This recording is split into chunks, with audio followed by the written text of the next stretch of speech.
Welcome to On Landscape, and we're here talking to Julian Calverley about his exhibition, Northwest Beginnings. I've come down to, well, you tell me whereabouts it is. Well, this is Baldock, yeah, Baldock. Baldock in Hertfordshire. Yeah, to Gallery 1066 that's put on my first solo show. And how long is it open for? It's open until probably next Monday. Yeah. So not very long, Yeah. but there's going to be work permanently up. Okay, so, So people, there's a permanent representation. Yeah. Yeah. And I should say that today is I'm not sure what the date is. It's the, God, I don't know what it is either actually. Yeah. I can't remember. I've no idea. So when your background as a commercial photographer, That's right. professionally, Yeah. and so putting on an exhibition must be a fairly new thing. Absolutely, yeah. Incredibly satisfying. But yeah, a whole new world. You know, I've spent my whole working life delivering files, Yeah. either in the form of transparency or on a disc or via FTP. And it's been this fantastic opportunity to get the work up on the wall in a large sort of archival. So apart from advertising Print. billboards and the size of buildings, you probably haven't seen your work printed up like that. Not to this quality, no, Yeah. absolutely. And it's been fantastic because landscape photography is sort of a passion. It's my soul food. Yeah. And yeah, to see the quality of printing at that size it's been fantastic. Yeah. It's a much slower process. You know, the commercial world it's incredibly fast, a lot of pressure, especially on the larger shoots. So to have something where I've had time to go and shoot, consider, choose, print and view, Yes. it's been incredibly satisfying. So would you normally work with a team, like a creative director on a job? And Absolutely. Yeah.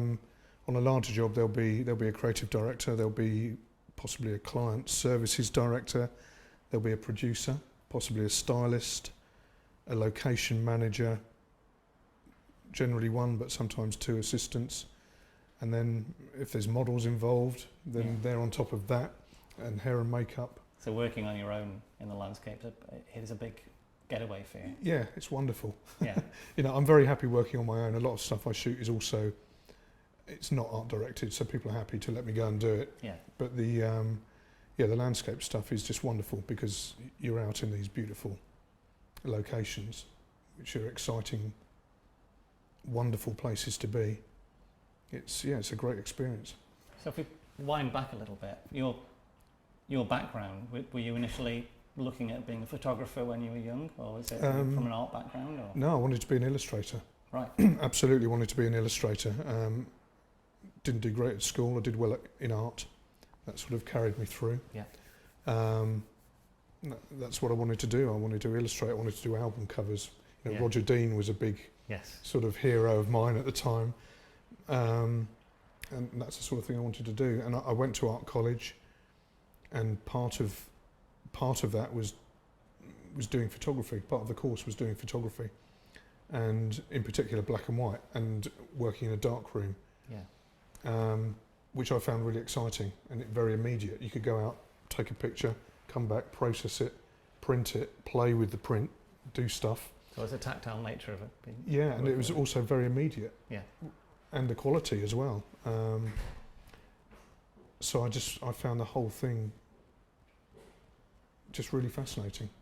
So I walked out of art college, much to my father's horror, and from there I got a job in a processing lab, and then slowly built my way up really. I got a job working for a photographer that had his film process there. Yeah. I was his assistant, and slowly built up from there, and eventually in '88 I set up my first studio, and then about 7 years ago made the decision to get rid of the studio and focus more on location work. Yeah. And So is that one of your specialities now? well, yeah, it's interesting. I mean, shooting landscapes is my sort of personal love. That's what I love doing. And I started using that work in more of a commercial way. So I started showing it more in my portfolio. Yeah. I started using it in the source books and other advertising sort of areas, and so I started getting more landscape-based advertising work, Yeah. be it cars in landscapes, people in landscapes. When an art buyer or an art director sees something in your portfolio, or a lot of something, like a lot of landscape or a lot of still life or a lot of food, then you're perceived to be an expert Yes. in that field. Even though your expertise is photography, it's very easy to be pigeonholed. Yeah. So yeah, more and more I get sort of landscape commissions in the advertising world. And as far as landscape goes, well, you started off, as you say, in a film lab and as an assistant. Was your interest in landscape from then, or was it from when you were an illustrator? It was from the very beginning, because when I worked in the processing lab, I bought my first Nikon camera. I had a 24mm lens, and every evening I'd go out and shoot landscapes sort of locally. So I'd just walk out. Where was this? In Hitchin. It's not, you can be in sort of open landscape quite quickly. Yeah. And yeah, so right from the beginning, I was just drawn to that sort of thing. Yeah.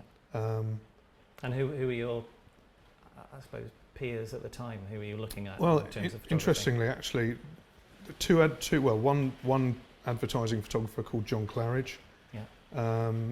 I was really into his work, and then unusually Bob Carlos Clark, and he was just a master in the darkroom.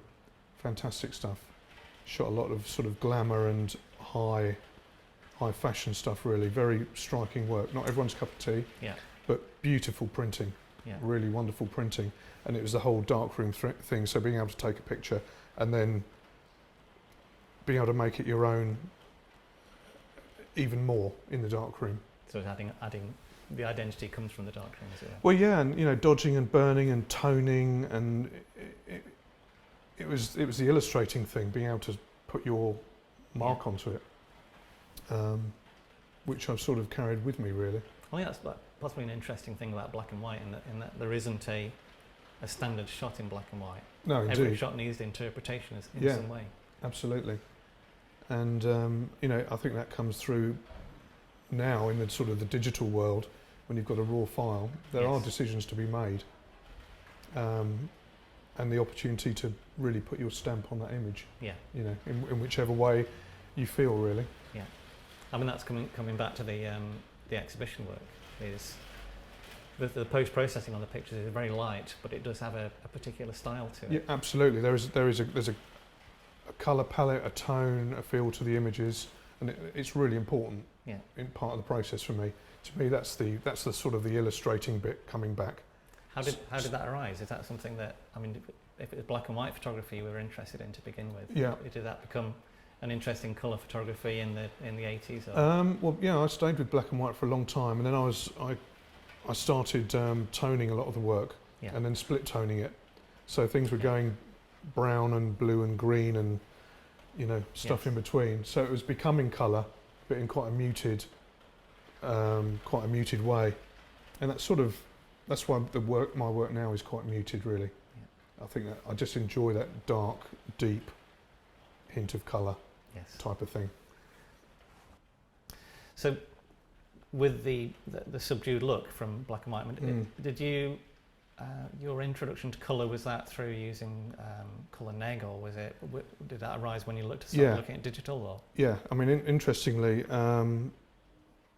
long before I had a digital back, I was shooting colour neg and scanning it. Yeah. I bought an Imicon quite early on, and so it was a case of shooting neg and then getting it back and scanning it, and then working on the file. And I used to use a program called Live Picture, which before much more powerful computers became available, allowed you to work with large brushes in real time on large files. Yes. Yeah, in CS5 now, or Photoshop, you can do that pretty well. But with Live Picture, the brush size was unlimited. Yes. So you could have a brush the size of a 10/8. Yeah. That is one of the frustrations with Photoshop, working with larger files in general, or has been.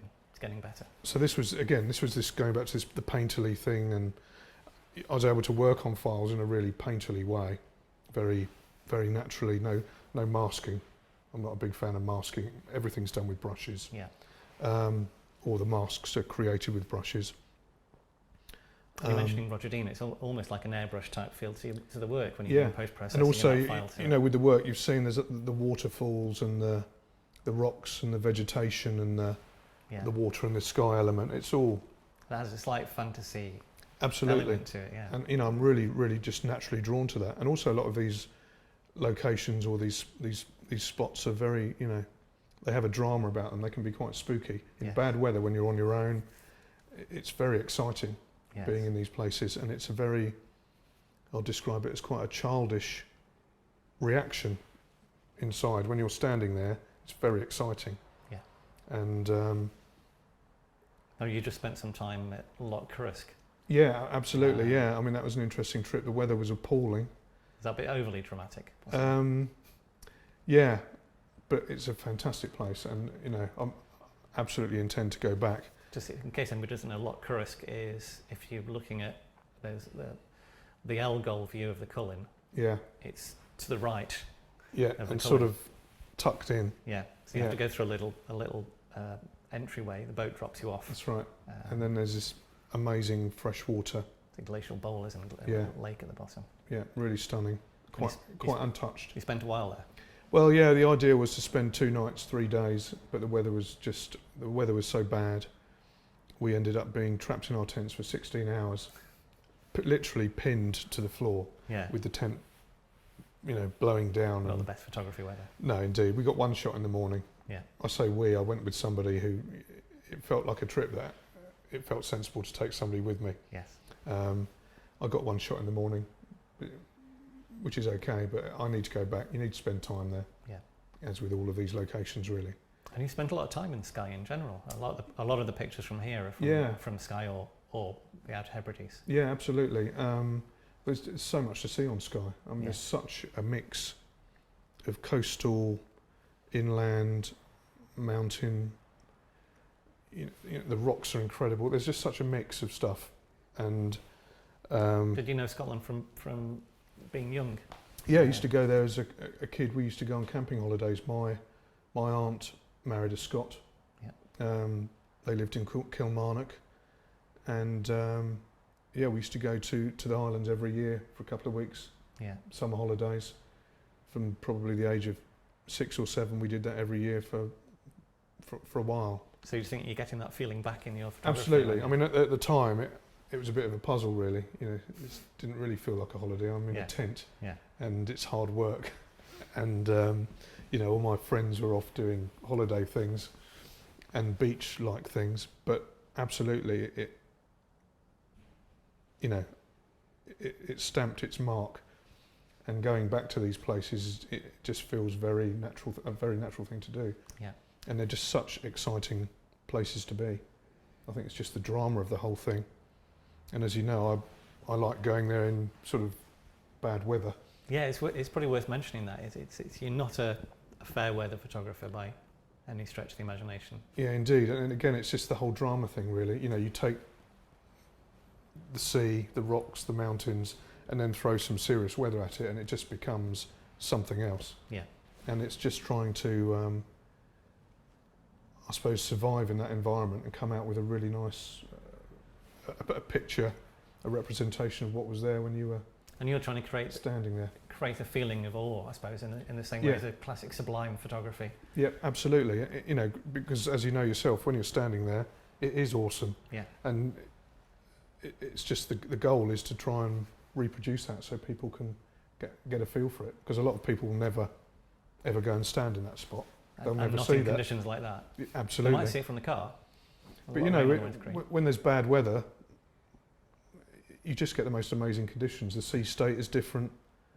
The change in weather is very fast, so you can have rain, sleet, snow. That's a classic northwest thing as well, isn't it? Yeah. Yeah. I mean, we can see that in some of the pictures in the gallery where there are incredibly dense clouds and rain, but you look on the horizon and you'll see some nice fluffy white clouds against a blue sky. Yeah, that's right. In the background you can see the sun just setting, the light through the rain. Absolutely. I think there's one of the images, there is the sun setting, it's raining, Yeah. very hard, and you can just see sort of some snow coming down as well. It's Yeah. just, people often think it's just been brushed in, but it hasn't. So apart from the ubiquitous umbrella, I imagine. Yeah, that's it. The vented Jack Wolfskin Yes. umbrella. Yeah, Ideal.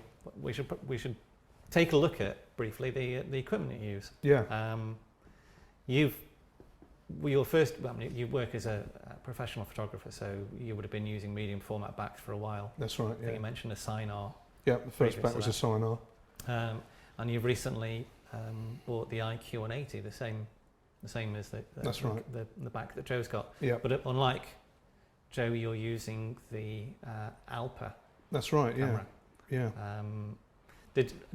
Was that a choice made because you don't use movements or haven't used them before, and it was a more of a commercial decision, or? No, it wasn't really a commercial decision. I just fell in love with the cameras. Yeah. And I really, really like the feel of them.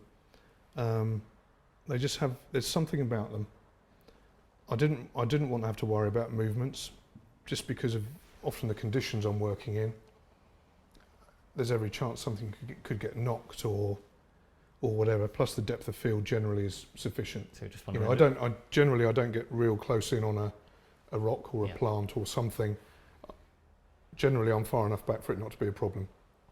I think if I didn't work like that, then there would have been need for and mostly wider lenses. tilt. Yeah, absolutely. It's nearly everything is shot with the same lens. Yeah. This is the 36 Alpa Sweetar, which is the same as, it's a Schneider 35. Everything is shot with that lens. Oh, all of the pictures. All of them. Yeah. So this is Yeah. stays there, and I suppose one of the beauties of that is you develop a sense of what your frame is if you work with the same lens all the time. Absolutely. You know, you can turn up and you can look at something and you pretty much know where you're going to stand. Yeah. And to me, as long as you don't mess with the foreground too much, to me it feels quite a natural field of vision. Yeah. You know, I hate it when you're pulling the edges in with a really wide lens. So that would be equivalent to about a 24-ish, Yeah, 26-ish or something. Something like that. And or 35mm. yeah, and the 24 was always my favourite lens on the Nikon. Yes. You know, in days gone by. Just again, it's about as far as you can go without starting to pull on the edges. Without it showing itself. Yeah. I've got a 47. I take it with me, but it never comes out the bag, and to me that lens does it. Now the camera itself is the way it works. Effectively, it is like an SLR. It has a helical focusing ring on it, which we can see behind the handle there. And the shutter is built into the lens like a large format shutter. It's a large format lens almost on a helical. Yeah, that's right. At the back too, and it has rise and fall. This particular one has shift at the back. Yes. Okay. And the Max, this is a camera that I tend to use more commercially. Yeah. This has rise and fall and shift at the back as well. Do you use the rise and fall movements when you're shooting the landscape camera, or is it no? It's a static camera, point at the subject. Yeah. Yeah. Generally, because things are moving so fast. Yeah. You want to capture the moment. Yeah, you don't have time. Yeah. And whilst you can stitch or shoot for stitching really fast with this camera, I just don't feel the need really. I like to get it all in the frame and then stand there and sort of take it in and wait really. Do you use DSLRs? Commercially I do. Yeah. Yeah, I've got a Nikon D3S. How do you feel the difference is working with the two systems in terms of process rather than the technical side? What I love about this camera is it changes the way you see. So I think we've talked about this before. You set the camera up, you know, you can use this viewfinder to help you. You can shoot a frame and check it on the back because the screen on the 180 is so good. Yeah. And then once the camera's set, it's a case of watching the scene, watching things coming in, coming and going. So and I really enjoy not looking through the camera. You're not using the camera really at that point. You know where the bounds of your picture are, and that's it. Waiting. I spend all my time watching the foreground because various things can change so quickly. Watching the weather coming in, and it's so easy to miss a cloud formation as it comes and goes. Especially when you're in the winter, for example, when there's with higher wind, things come and go so quickly. Yes. So So you want to see them come in from the distance before. yeah, and it's a very simple, solid. This one, a small camera. Yeah. And you know, if you're shooting in high wind, you don't want a large. I no longer put a bellows lens hood on here Yeah. because I've noticed with the IQ180 you do get shake. Yes. And that's using, I know we've currently got a camera on it here, but you use a 5 series tripod. Yeah. Yeah. Yeah. And an arc head, which is a very solid head as Yeah. well. So Yeah. And so I'm thinking now I want a heavier tripod. You know, the 180 back has highlighted, you know, things that I never thought were going to be problems. Yeah. So I'm thinking a heavier tripod, maybe a wooden tripod. Yeah. That doesn't vibrate. we're off topic slightly, but Yeah. spikes are Yeah. made a huge difference to my photography with Yeah. large format. Yeah. Um, No, that's something I need to look at as well, because a lot of the time I'm dug into sand. Yeah. But you know, it's things shift slightly. yeah. So yeah, spikes are on the list, and waders, I think. Yes, especially with most of the photographs here, that Yeah. the sea's been sitting around Yeah. your ankles Absolutely. at least. You know, and there's always the rogue wave that comes in, Yeah. and obviously the main thing is to look after the camera, but it's all going on around you. You're mentioning that you have your plans set when you're taking a photograph with a brolly in one hand. Yeah, often And- that's a two-handed operation Yeah. because the wind is strong, Yeah. and although it's a vented umbrella, It still pulls. you're fighting it. Yeah. And yeah, cable release in that hand, I'm ready to dump it and pick that up. if and the wave ready to comes grab in. the camera if it all goes wrong. Yeah. Yeah. So yeah, studded waders, I think is the next thing. It's just a safer way to work. Yeah. And Especially often if you're out on working your own. rocks as well. Yeah. In terms of the camera using it in the rain, because you are in the rain quite a lot, how, Yeah. how do they handle the Yeah. wet? Really well, and I've got the camera quite wet. Yeah. As long as the direction of the wind or the rain is obviously not coming at you, Yeah. I'm just happy to carry on. And because of the simplicity of the camera and the way this back is sealed, no, I've got it really quite wet in the past. So it doesn't change the performance of it. Not at all. And any particular tricks for keeping the front of the lens dry? Is that Not just give really. it a I mean, quick- I have a little cloth with me, Yeah. and the umbrella is fantastic for that. So you can just whip that down. The one thing that if I forget it, I have to go back to the hotel or wherever the B&B. I've got a dry bag, Yeah. like a Gore-Tex lined little dry bag, and that once the camera's set, that goes over the top. Yeah. Just until you're ready to take. Yeah, because even with the umbrella, there's stuff blowing around, and obviously salt water is a real no-no. Yes. If I'm in danger of getting salt water on here, then I won't shoot. Yeah. It's normally rain that's the problem. Yeah. Not salt water. So with the landscape you're showing here, we should take a look through some of the pictures. So,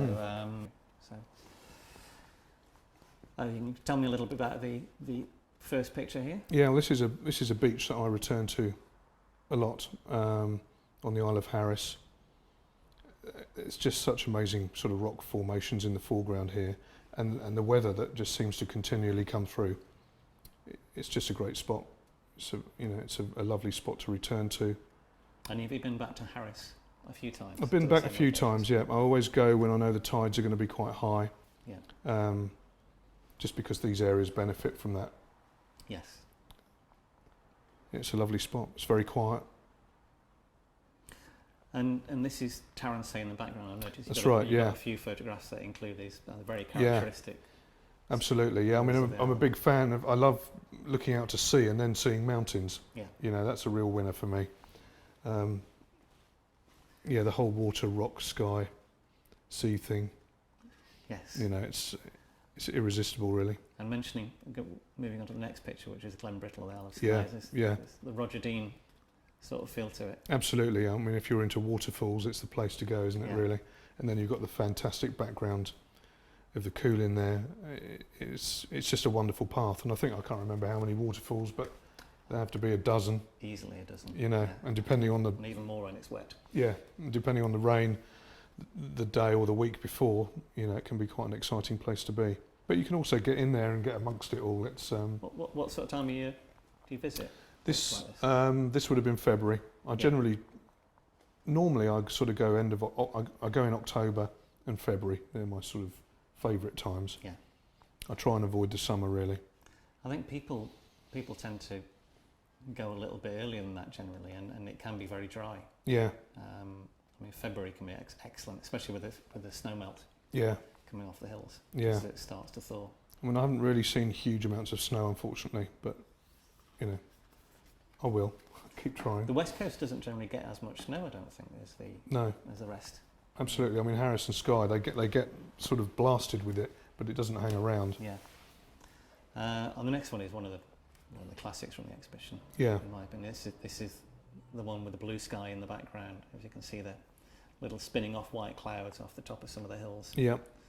And there's a wonderful feel to it. Yeah, I mean, that was a real moment shooting this. This is when I first realised that bad weather was absolutely a key Yeah. to what I wanted to achieve. It was a day when I really thought I wasn't going to achieve too much, but I ended up shooting this frame and getting incredibly wet when doing it. You mentioned that. You mentioned the pressure that you get when you go on some of these trips, because I mean, even though it's personal work, yeah, you've still got this incentive to come back with something. yeah, absolutely. Well, you want to, you want to come back with some amazing work. Not so much now, but I used to put myself under a lot of pressure to achieve a lot in a day. Yeah. And I think that harks back to the commercial world where you have to achieve a lot in a day. I think when shooting personal work, it's very important to slow down and not put yourself under that pressure. Do you go out to these places with a preconceived idea of the pictures that you want, or are you reacting? I mean, is that possibly a transition that you've had now? Early on, it was I wanted to come back with something. Yeah. So that preconceived idea certainly, but now it's absolutely about reacting to what I see, which is why I always hope for strong weather. Yeah. Or bad weather. So what's the worst weather for you? A clear sky. Clear blue sky. Yeah, absolutely. Yeah, I think many photographers say that. Yeah, I mean it's incredibly disappointing. Yeah, very little you can do. Yeah. The next picture is a classic location for photographers. And, yeah. The view of the Cullen from Elgol. Yeah. And some extraordinary weather. Yeah, absolutely. I mean, we turned up and it was. Yeah, it's as you see it, really. And, many people think that we've played with that, and it's not the case. That's what was happening. No, we'll put the picture into the video with us. Yeah. Picture of you taking this picture. Absolutely, which I show to a lot of people when they think that I've Yeah. tickled a cloud in or, created something. It's the most amazing place, and it's very popular. Often turn up and there's 2 or 3 other photographers. Yeah. It's an amazing place, and just a stunning view. And the way the Cullen rings out weather. Yeah. From the it sort of grabs it and then wind. does stuff to it and then throws it out when it's bored and waits for the next lot, really. But again, it's that whole thing, the foreground, and then you've got the sea, then the mountains again, and the whole interaction. We'll look at the next picture, which is the people will recognise it and possibly call it Joe's Baldock. Or Joe's Beach Ball, I've heard it called as well, yeah. But it is, if you're there, this rock stands out as being. Yeah. Well, I like saw the cover of Joe's book, and it's a bit cheeky, really. Joe's books are fantastic for location hunting. Yeah. And I saw this, and the first time I turned up, I had to find this boulder, and I couldn't see it anywhere, and was hugely disappointed, and eventually found it on another trip. Yeah. But yeah, it's a sort of a heart-stopping moment, really.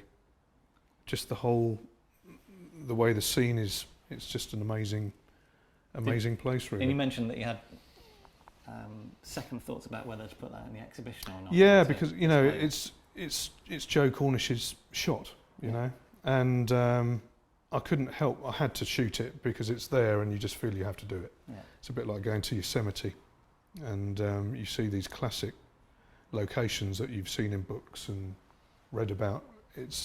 You have to shoot them, and I really wrestled with the whole thing of doing something so similar, but as I've sort of become drawn to bad weather. Yeah.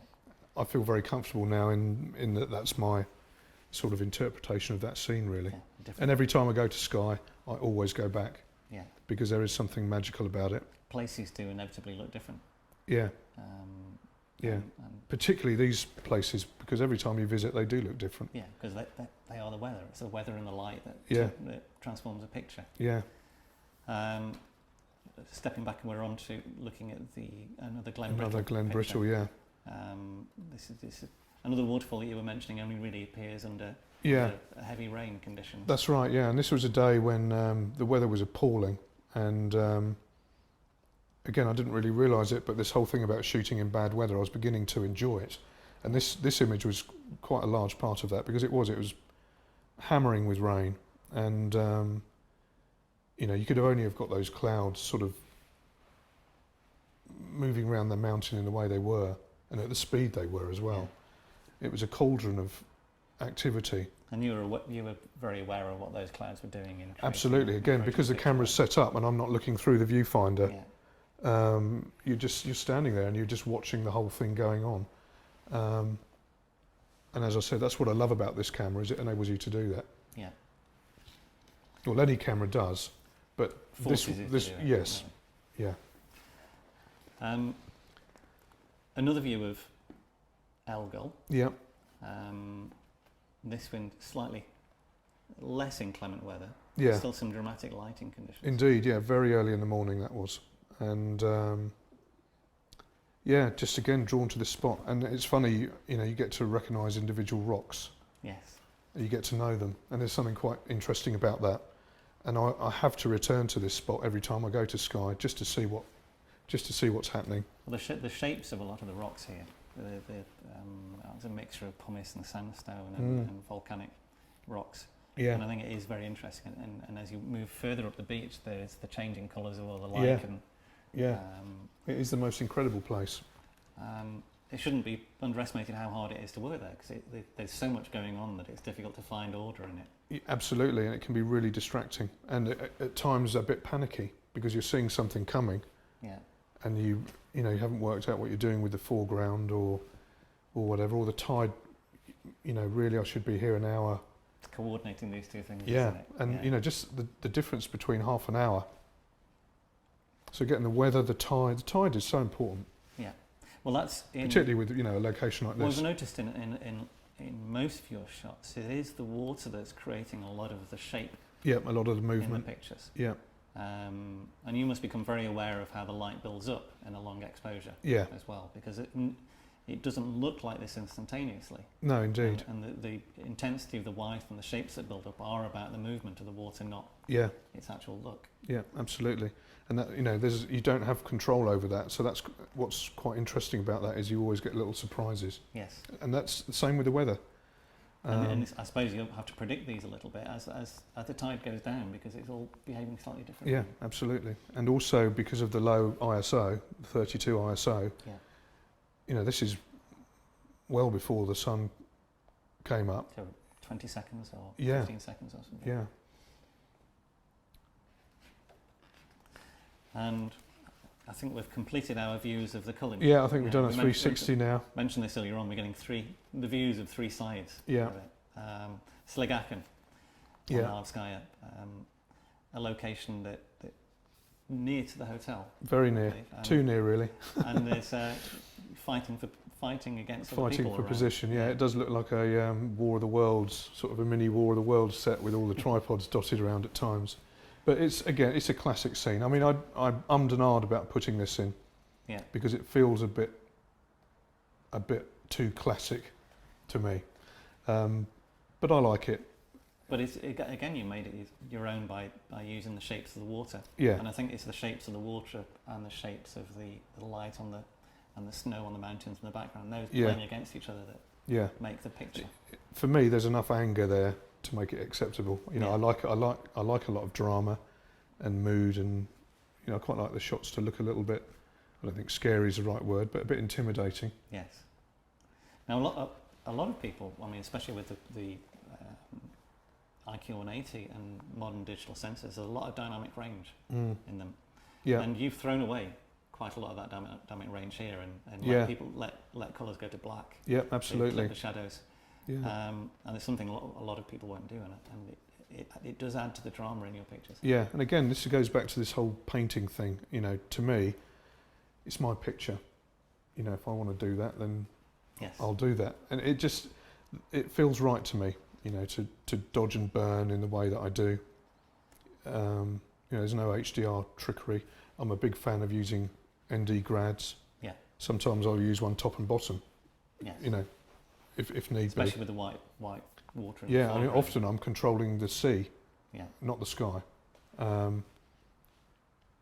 So I'm a big fan of trying to get it in one exposure. You know, there was a time I remember when first moving to digital, it's like, it was great, I don't need filters, I can shoot a sky and then a foreground, but I think you lose the honesty. And also when you've got weather moving through, you have to get it in one. Yes. You have to catch it in one frame. Yeah. It feels like the right thing to do. That's how we used to work, and I just think it's the right thing to do. There is something when you're reviewing pictures afterwards of seeing things complete. Yep. That changes the way you look at them, I think. Absolutely. A forest shot. Absolutely. This was when I decided to spend more time on personal landscape work. This was the first trip, and I think it was even the first day.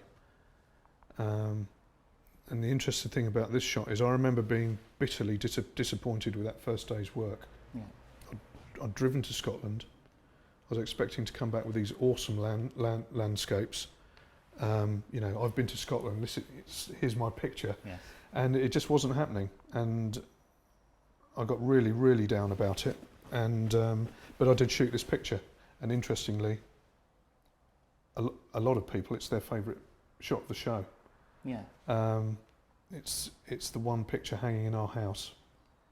Okay, this is personal to you. Well, Yeah. my other half, it's her favourite picture. It's Yeah. Karen's favourite picture. But it's still got that slight sense of foreboding. It's still, Well, it's the close forest again, isn't it? It's Yeah. very tightly packed, yeah, and can't see where the path's going. that's right. So it feels right. And again, it's another spot I do go back to actually. So does your other half? Why does she like that? Does she say, or I'm not sure. I Just think having she a just bit of likes reaction to the graphic component and the rich green running up the middle. yeah? You know, I have this thing, I'm drawn to water. This was a little trickling stream. Okay, Through it's the here. green, Yeah. isn't it? Yes.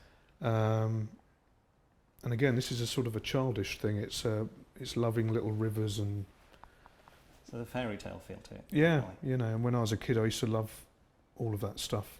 I was drawn to it. That's what I used to paint. That's what I used to draw. Rocks, trees. Yeah.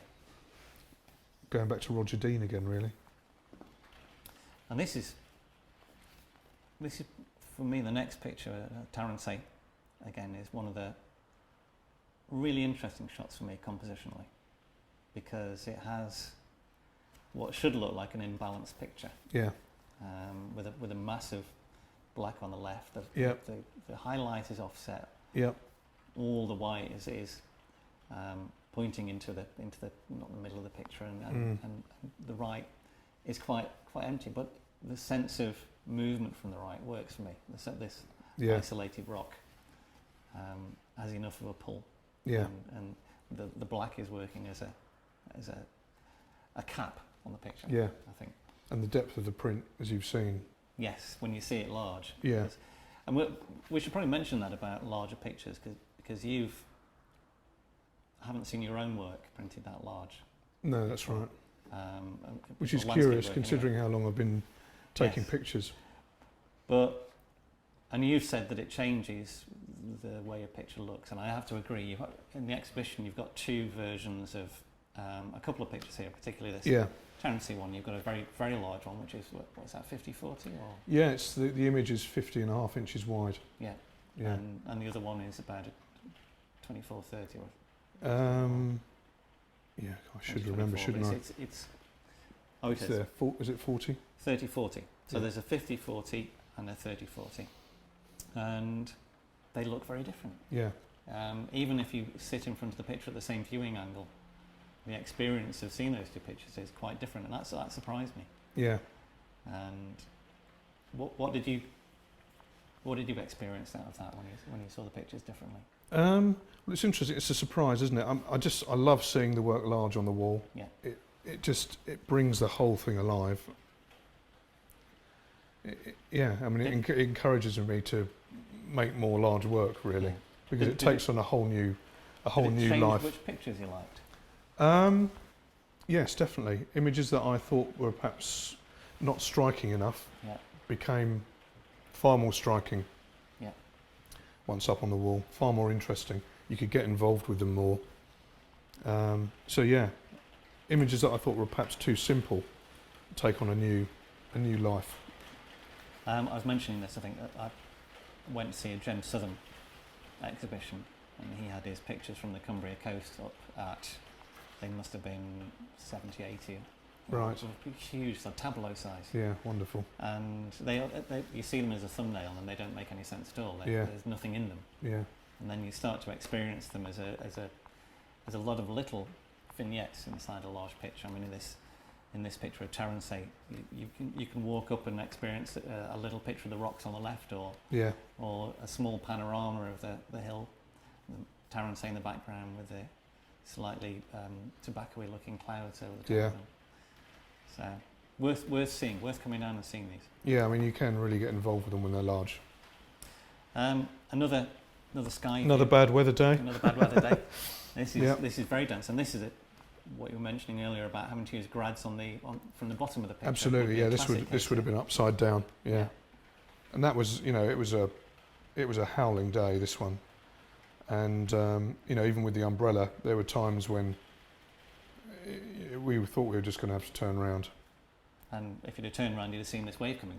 Did it? Absolutely. No, this really shocked us. It came from behind, and I've stood in that spot quite a few times now, and never ever expected the sea to come from behind. Yeah. And it got thrown up from over to the left. Because of the wind, and it came flying back.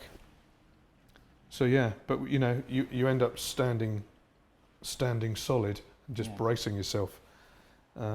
It's a high adrenaline sport, landscape photography, especially coastal photography when it's weather like this. Because I think you should get involved. Yeah. And it's the only way to do it, really. And this is another wet foot moment. Taransay again. Yeah. Fascinating looking at this picture is what the warmth in the bottom right hand side of the picture. Yeah, well, it's clear water, and that's sand. It's the sand at the bottom of the picture. Yeah, so which on a sunny day is white. It's just amazing. So this is literally the water becoming transparent over the long exposure. Yeah, that's right. It's probably about a foot deep there. Yeah. So would this be like one cycle of a wave coming in? Yeah, I mean, interestingly, I tend to get the best results when the sea's going back out. Yeah. It's less violent, and you get more shapes, and more delicate shapes, sort of finger-like shapes that tend to work well with the sky and so on. But yeah, that'll just be one cycle. That's, I don't know, 4 or 5 second exposure. Yeah. And these, we should mention. I mean, that's the last picture in this catalogue. But the catalogue is very, very beautifully printed as well. Yeah, well, I wanted something that I could give to people that didn't come to the show. Yeah. Because it's only on for 2 weeks. We're not based in a major city with this. I've also got quite a few people interested in my work abroad. Yeah. I just wanted something I could send to people, really. The prints in here, I mean, I regularly see the dots in a small catalogue, and you see that it's got the screen. Yeah. And they're almost non-existent. You can put your eye up to these, and they hold together. They look like inkjet prints. They're very good reproductions. Yeah. Well, we made a point of getting this process involved. Where were these printed? They were. I use a print buyer down in Brighton. Yeah. I'll give you the details. Yes. Yeah, That'll be interesting. I can't remember the people actually printed them, and I can't remember the actual process. There does seem to be an interest. It's quite technical. There's some technical blurb that explain it well. Right. But there seems to be a lot more interest in printed books. Strangely. I think it's this whole thing of coming away from the screen. Yes. Websites. When you see printed work, it makes you realise just how disappointing websites actually are. Yeah. It's very easy to look at something on a screen and judge it. You look at the same thing on a wall, it's a world apart. Yes. Um, And even just holding the yeah, picture, having something as an artifact that you can. yeah. I mean, when I work up the files, I always, when it's got to a point that I think, when I'm close to where I think it should be, I'll always do an A3 print. And almost immediately I'll see things about it that I don't like. Whereas looking at it on the screen, I'm still umming and ahhing. Yeah. Whereas it's almost an instant decision at looking at something in your hand like that. Use an Epson printer. Yeah, I did have a 4000. Yeah.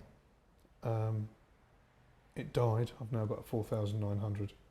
But the pictures here were printed by Jack Lowe. Jack Lowe, that's right.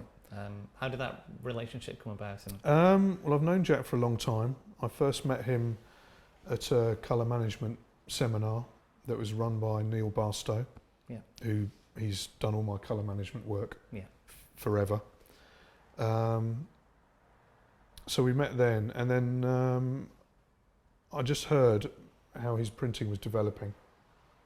He was also working with Joseph Holmes on various things, and we became friends. And when I realised I needed larger prints, after many years of talking about it, I went up and spent 2 or 3 days in Newcastle upon Tyne, where his studio is, and we played with various ink and paper combinations, printing out some very tempting large prints, which he obviously knew I couldn't resist. And we came across the sort of Hanamola bamboo, which he uses with his Hewlett-Packard printers. And it's a joy to work with him, really. You know, just the way he works with the files.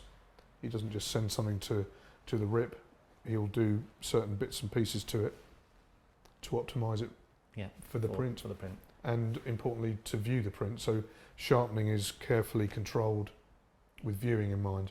And I don't mean sort of viewing, 2 inches from you. Yeah, absolutely. So, and because Jack's a photographer as well, he has a sort of understanding and a passion, and he gets excited about the work as well. And it's just lovely to have that. It's a close relationship.